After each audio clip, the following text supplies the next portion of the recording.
Hi, I'm Bugsy and I'm an addict. I'm going to be reading just for today, July 12th, 2024, Patience. Page 102, basic text, page 25. We were trapped by our need for the instant gratification that drugs gave us. I want what I want, and I want it now. That's about as patient as most of us ever got in our active addiction. The obsession and compulsion of our disease gave us a one-track way of thinking. When we wanted something, that's all we thought about. And the drugs we took taught us that instant gratification was never more than a dose away. It's no wonder that most of us came to Narcotics Anonymous with next to no patience. The problem is, we can't always get what we want whenever we want it. Some of our wishes are pure fantasy. If we think about it, we'll realize that we have no reason to believe those wishes will be fulfilled in our lifetimes. We probably can't even fulfill all our realistic desires. We certainly can't fulfill them all at once. In order to acquire or achieve some things, we will have to sacrifice others. In our addiction, we sought instant gratification, squandering our resources. In recovery, we must learn to prioritize, sometimes denying the gratification of some desires in order to fulfill more important long-term goals. To do so requires patience. To find that patience, we practice our program of recovery, seeking the kind of full-bodied spiritual awakening that will allow us to live and enjoy life on life's terms. Just for today, higher power, help me discover what's most important in my life. Help me learn patience so that I can devote my resources to the important things. In Narcotics Anonymous, in the readings in the beginning, they say something along the lines of, we didn't get into our active addiction in a day, so we can't expect to be sober in a day, so easy does it. And patience, I can't tell you how far patience can get you in life. I just know how far it's gotten me. And sometimes patience can be really hard to find within yourself.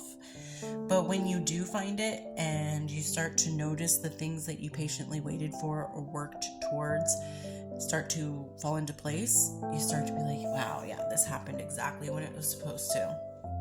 And I feel like time has its rhyme and its reason, and things fall into place when it's supposed to for you. Of course, you're going to be working towards something like, I need this job, I haven't heard back from them, and then you're just really struggling and you're like, I can't be patient, I need something, and then just one day you get that call, and then you realize that it happened at the perfect moment.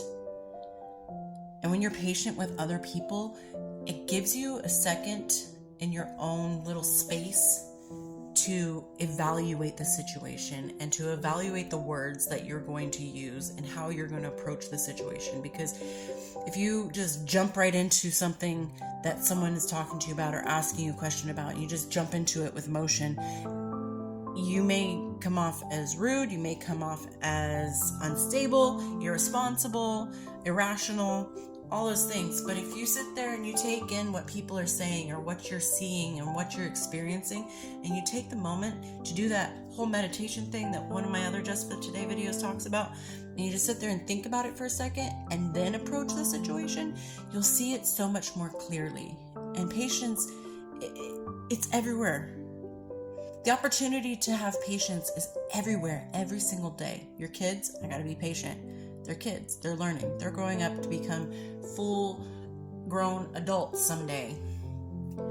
I'm in line at the grocery store. Okay, well, this is a long line. Why don't they open more things? Why don't they have more cashiers? What's going on? You have to be patient, because at the end, you'll get to that cash register. You'll be able to check out and go home with your stuff.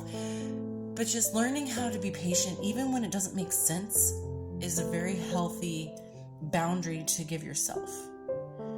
Because if you just jump at every opportunity to get mad or get overly excited or just, celebrate prematurely, it could hurt you in the long run. It can hurt other people in the long run.